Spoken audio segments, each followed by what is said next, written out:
Good morning, and welcome to everybody. So my name is Alexis, and I am from the local people.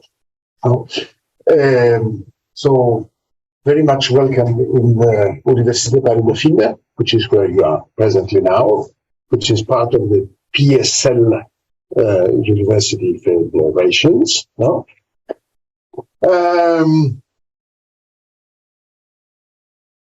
Welcome to this workshop, which is jointly organized between the LAMSADE. The LAMSADE is a CNRS in the Centre National de la Recherche Scientifique, which is the national research agency of France. So it's a joint venture between the CNRS and the Université Paris. So this is a joint venture between the LAMSADE and these parent institutions. The Australian National University, DIMAX, which is a Rutgers University. These are long-standing cooperation from the past tens of years, in which we did together a lot of things. And then this is an initiative funded by the European Union. It is a Jean Monnet chair initiative. And we have some other partners, which is the University of Canberra. And what you see on the right, École Nationale Supérieure des Arts Dramatiques. This is an art school here in Paris, which is also part of PSL, our, let's say, parent institution, which will allow us to have our artist exhibition that will take part during the lunch breaks, just here. No? So we'll have the opportunity also to see this one. Now, most of the work here is not my work, is Lee's work. So you have to thank Liz for what's happening here, which I suppose will take the floor and introduce the rest of the workshop. By the way, we are very happy to see you here.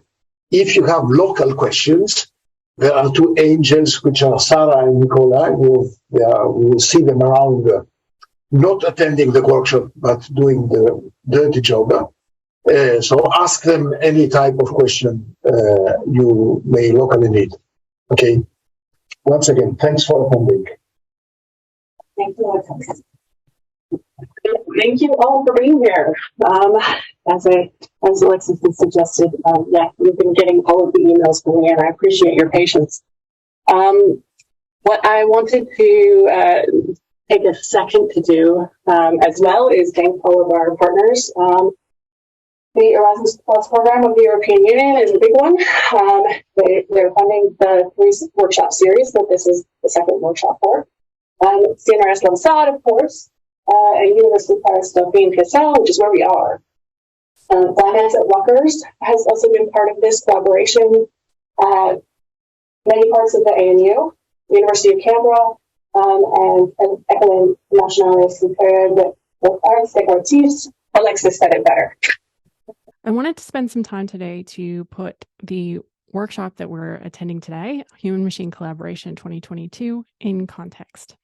Now, please note we had audio issues during the workshop itself, so this is actually a re-recorded version of this talk. Before I begin, I wanted to take a moment to acknowledge country. This is a thing we do in Australia to recognize that we're living and working on unceded lands, shaped and managed by First Nations people who've been collaborating with technology to live and work for the last 45,000 years. A good amount of the work for this event was done on the lands of the Ngunnawal and Ngambri people, some of which is pictured here. I acknowledge the traditional owners of these and all the lands on which we meet today, and pay my respects to their elders, as well as any First Nations people that are here with us today or are watching this video. We wrote the grant proposal for the Erasmus Plus program back when Australia was burning in 2020. The grant proposal was looking at how we design technology and technology policy for the many possible futures climate change would bring. We focused on Australia and the EU as two places we could explore. Australia provided one case study of what this future might look like. We were living the future effectively. And the EU provided an interesting and in many respects complementary environment for how policy could potentially influence these futures. When COVID hit, not long after we hit the submit button, this idea of multiple possible futures took on an additional dimension. This is why we're sitting here now, a little bit later than expected. HMC22 is the second workshop in this series. Our first focused around topics of relevance to the algorithmic fairness, accountability, transparency, and ethics community, but added environmental sustainability in as something to consider when making trade-offs about whether and how to design, deploy, and regulate technological systems at scale. HMC22 is here because when we're talking about safety critical systems, those we rely on to, say, detect bushfires, deploy resources, to manage risks of many kinds, we often want humans involved in the decision-making. This adds a collaborative element that I would guess many of us in this room would agree is challenging to get right in the best of times. It's also one where art can play a role in helping us explore these interactions, design them, enhance them, reimagine them. My colleague Damith Herath will talk more about that shortly. Algorithmic Design for Uncertain Futures will be the third workshop in the series, and it will explore challenges presented to technological systems by socioeconomic and climate change, with the aim of informing how to influence the robustness of these systems through policy creation. So I wanted to start today by asking this question: what could our algorithmic futures look like? I turned to DALL-E to see what it answered. It's all rather metallic, no? And I see no humans or biological life of any kind, really. Not visibly, anyway. And many machines, or at least many things that are suggestive of machines. So I'll ask you now to pause a moment and take a second to think about your vision for our algorithmic futures. What does it look like? What does it sound like? What does it feel like? Where are the humans? Where are the connections with the environment? What are the things that take us from now to that future? What are the things from the past that shape the present and that future? And how might we shape those things? I'm from the School of Cybernetics, so you can probably guess I'd get to cybernetics at some point. The point I'm getting to here is when we're thinking about technology and technology policy, we're not just thinking about the built systems. We're thinking about its connections to human systems. We're thinking about its connections to the environment. We're thinking about all those interconnections and how they shape the systems, not just now, but into the future. And how all those interconnections from the past shape the system now. So there's a timeline involved, and there are those interconnections, and this all makes it very challenging. We're not going to be able to determine what happens with the systems we create, but we can begin to think about how we can steer them, which is very much a cybernetic concept. We can begin thinking about how different people might see these systems in different ways, and how they might define them in different ways, and what that might mean for the decisions we make now about the technologies we create, or about the policies we might create to help manage those technologies. And so I want to leave you with some goals for this workshop. The first one is to explore different perspectives on human-machine collaboration, what it is, and how we think about its boundaries. That's really the inspiration for the keynotes we have lined up for you today. Another goal is to spark new ideas about how we think about creating technology and technology policy for a changing planet. That's really the whole goal of the workshop series. And finally, and this is actually really important one, is to foster new collaborations. So spend some time talking to the people here at this workshop, figure out how you can come together to create something new. It's our hope that this workshop can provide some space to create some shared language and understanding amongst people who care about this and come from many disciplinary backgrounds. It's also, a great opportunity to have some coffees as well. So with that, I'd like to turn over to my colleague, Damith Herath, who is also a member of the organizing committee and has done a great job of bringing in all sorts of interesting people to this workshop. He will tell you all about the artistic theme running through our program. And thanks as well for the opportunity to actually work on this. And I would also like to acknowledge a number of people that we were collaborating on this project, and extend acknowledgement to all emerging individuals as well. And I know that we probably slightly short of time. So what I will do, I'll talk a specific aspect of art, and before that, I'd just like to know where you come from what sort of backgrounds. I know that this is a fairly multidisciplinary group of people from humanities, arts. Excellent. From engineering, any other fields that have helped to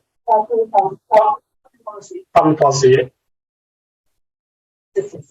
System sciences. Okay, excellent. Well, we can maybe lump into engineering. I could get the camera on there. Okay. Good. Thank you for that. I'm back. Becky. Excellent. Actually, one of my current students is actually from Becky. They want to move to more AI. So, I'm great finance. Excellent. So my background is in robotics. I started in, SLAM navigation for people who are familiar with that sort of terminology. But I actually met an artist called Stelak, and that's how I got into robotic art about 15 years ago. And I find art actually provides a way to think about, soft edges of engineering. And I like this quote, a definition from Simon Payne. Robotic art practices provide context to real-time computational technologies and techniques are deployed for cultural purposes. And that sort of provides alternate context for our work, and that's quite important. So my art, especially in this workshop, one is as a research content. We do a lot of work, and a lot of the time, as Simon Payne said, they're quite abstracted, and we work in algorithmic space without really thinking about considering the work's consequences in the broader human context. So art is a really great opportunity to provide that context. So this is a little project that we did a couple of years ago with a colleagues from Aalborg University. So this is just to try to understand how robot motion can, elicit sort of connection, collaboration, that feeling of collaboration. So I'll let you watch and I'll talk through a bit. So the project is basically a collaborative drawing project. So the robot UR10 draws a piece of artwork with a human participant. And the way it's sort of set up is that the robot has nuanced behavior depending on the study context. So some of them are, socially motivated, some of them more robotic, abstract. We try to see what that kind of behavior is in human interaction, humans. And then we're just showing a series of interaction. And one of the other things I'm really passionate about is that, art provides a real world context. A lot of our work is lab concentrated. So this is great opportunity to bring those ideas out into the real world. So all the work usually is just interactive, people playing around and passerbys just joining in and having a chat.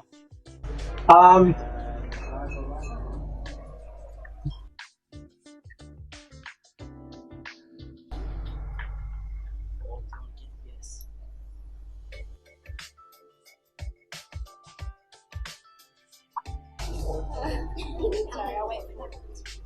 They can do it.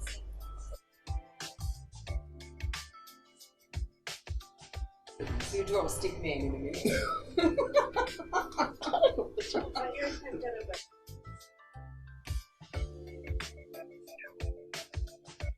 Oh, is that his name? Yes, so sign your name before you. Oh.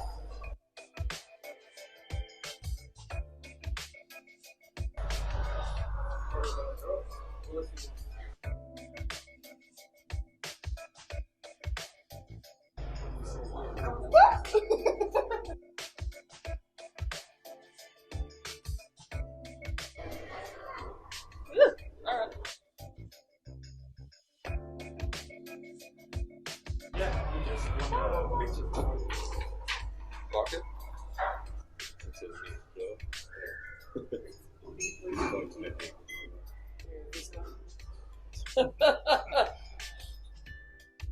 Yeah, so as you can see that, that this in a way humanizes the algorithm behind it and also provide an opportunity to think about how we implement these kinds of systems.